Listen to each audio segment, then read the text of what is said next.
Jump from the sky. दोस्तों ये बहुत ही खतरनाक लेकिन मजेदार एक्टिविटी है। इसमें डर के साथ बेहद रोमांच है और इस एक्टिविटी को कहा जाता है स्काई डाइविंग।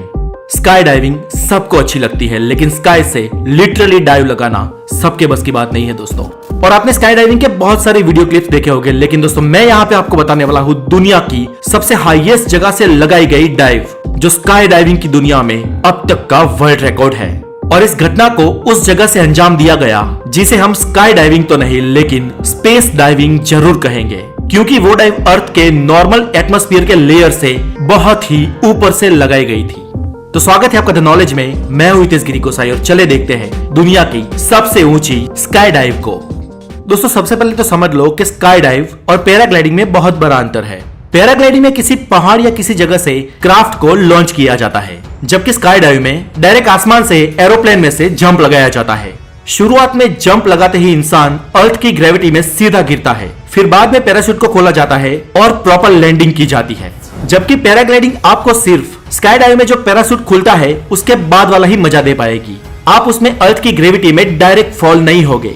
पैराग्लाइडिंग आमतौर पर इंडिया की कई जगह पे होती है, जिनमें से शिमला और कुल्लू मनाली के बीच रास्ते में कई सारे एक्सपर्ट्स ये एक्टिविटी करवाते हैं और उसकी फीस वो लगभग 2500 रुपए से 3000 रुपए तक लेते हैं। जबकि स्काई डाइव्स इंडिया में इतनी मशहूर नहीं है, लेकिन अब्रॉड में इस एक्टिविटी को बहुत ही वाइडली किया जाता है। ये मेनली 3 तरीकों से होती है, जिसमें से फर्स्ट है टैंडेम जंप, जिसमें आप अकेले नहीं होते, आपके पीछे एक एक्सपर्ट होता है जो आपको बांधे रखता है और आपको उसके साथ जंप लगाना होता है। और जंपिंग से लेकर जमीन पर आने तक इस पूरी एक्टिविटी को वो एक्सपर्ट कंट्रोल करता है। जबकि दूसरा प्रकार है static line jump. Static line jump में आप अकेले जंप लगाते हैं, लेकिन इसके लिए आपको प्रॉपर ट्रेनिंग दी जाती है। लेकिन इसमें पैराशूट आपको नहीं खोलना होता है, पैराशूट अपने आप कुछ सेकेंड्स बाद खुल जाता है और आपको इसे कंट्रोल करके नीचे आना होता है। और स्काई डाइविंग का तीसरा और सबसे खतरनाक प्रकार है द एक्सेलरेटेड फ्री फॉल। इसके लिए आपको एक्सपर्ट होना पड़ता है, सर्टिफाइड ट्रेनिंग लेनी होती है और इसमें जंपिंग से लेकर लैंडिंग तक सारा कंट्रोल आपको खुद को करना होता है। हम अगर एक्सेलरेटर फ्री जंपिंग की बात करें तो दुनिया में कई सारे लोगों ने अपनी जान को दांव पर लगा के इस काम को अंजाम दिया है और इसके विभिन्न तरीकों से वर्ल्ड रिकॉर्ड बनाए हैं।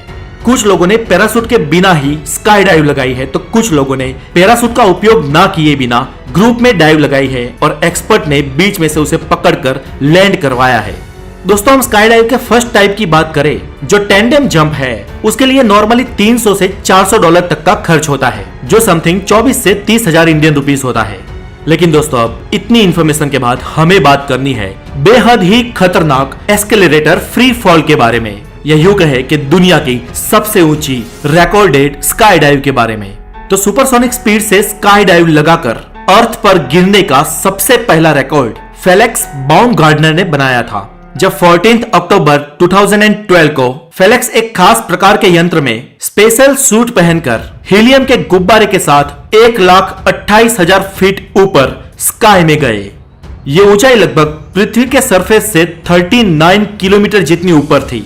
वैसे तो इस जगह को एग्जैक्ट स्पेस नहीं कह सकते, क्योंकि स्पेस की डेफिनेशन बताने वाली कर्मल लाइन अर्थ के सरफेस से 100 किलोमीटर ऊपर से शुरू होती है। लेकिन ये जगह हमारे पृथ्वी के वातावरण से बेहद करीब भी नहीं है, क्योंकि ये पॉइंट पृथ्वी के आसपास के आवरण के टोपोस्फियर से भी ऊपर है और इस जगह को स्ट्रेटोस्फियर कहा जाता है। यहाँ पर हवा बेहद ही पतली होती है, टेम्परेचर -25 डिग्री से भी नीचे होता है, ऑक्सीजन की कमी होती है और हमें आउटर स्पेस जैसा ही फील होता है। और इस लेवल से फेलिक्स ने अर्थ के ग्रेविटेशन में जंप लगाया। जंप लगाते ही वो सुपरसोनिक स्पीड से नीचे गिरे, यानी साउंड की स्पीड होती है 1235 किलोमीटर पर आवर और फेलिक्स के नीचे गिरने की स्पीड थी लगभग 1342 किलोमीटर पर आवर। क्योंकि फेलिक्स स्ट्रेटोस्फियर से नीचे गिर रहे थे और क्योंकि वहां पे हवा बहुत पतली होती है, इसलिए घर्षण के कारण उन्हें जलने की कोई गुंजाइश नहीं थी। फेलिक्स सीधे सुपरसोनिक स्पीड से पृथ्वी के गुरुत्वाकर्षण में गिरे और यह समय उनके लिए बहुत ही कठिन और खतरनाक था, क्योंकि इसमें एक छोटी सी चूक भी उनकी जान ले सकती थी। इस परिस्थिति में अगर उनका एक पांव भी आगे पीछे या कुछ हद तक ऊपर नीचे हो जाता तो वो अपना संतुलन घुमा देते और बहुत ही स्पीड से स्पेस में घूमने लगते और इस कारण से जी फोर्स लगता, वो बेहोश भी हो सकते थे या दिमाग में खून जमने से उनकी मौत भी हो सकती थी।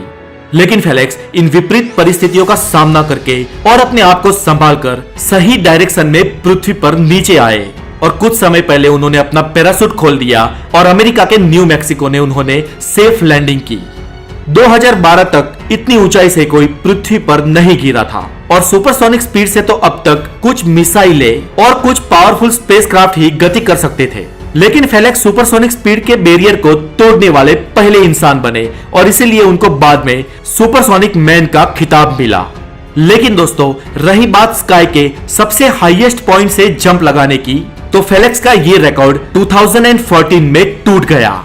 दोस्तों, अभी तक काफी लोग फेलिक्स को ही सबसे ऊंची हाइट से जंप लगाने वाला इंसान मानते हैं और अभी तक कई लोग इस वीडियो को हाईएस्ट स्काई डाइव का रिकॉर्डेड वीडियो मानते हैं। लेकिन ये वीडियो पुराना हो चुका है, समय बीत चुका है और नया रिकॉर्ड दर्ज हुआ है, क्योंकि अमेरिका के रॉबर्ट एलन यूस्टस ने 2014 में फेलिक्स के जंपिंग पॉइंट से भी ऊपरी हाइट पर जाकर 1,35,908 फीट की ऊंचाई के पॉइंट से, यानी कि लगभग 41 किलोमीटर ऊपर से डाइव लगाई। एलन का 2014 में दर्ज हुआ यह रिकॉर्ड स्काई में से हाईएस्ट पॉइंट से जंप लगाने का अब तक का दर्ज हुआ वर्ल्ड रिकॉर्ड है और इसे अभी तक कोई नहीं तोड़ सका। तो दोस्तों, आज के लिए इतना ही। और स्काई डाइविंग के बारे में ये नॉलेज अगर आपको अच्छा लगा हो तो इस वीडियो को लाइक जरूर करें और अगर आप नए हैं तो द नॉलेज को जरूर सब्सक्राइब करें। और हमारे द नॉलेज की फैमिली से एक गुजारिश है कि अगर आपने अभी तक बेल आइकन को नहीं बजाया तो उसे जरूर बजाएं, क्योंकि आने वाले वीडियोस की आपको नोटिफिकेशंस मिल सके। आपका बहुत बहुत शुक्रिया आपके सपोर्ट के लिए। हमेशा खुश रहे, सदा मुस्कुराते रहे। Have a good day, take care.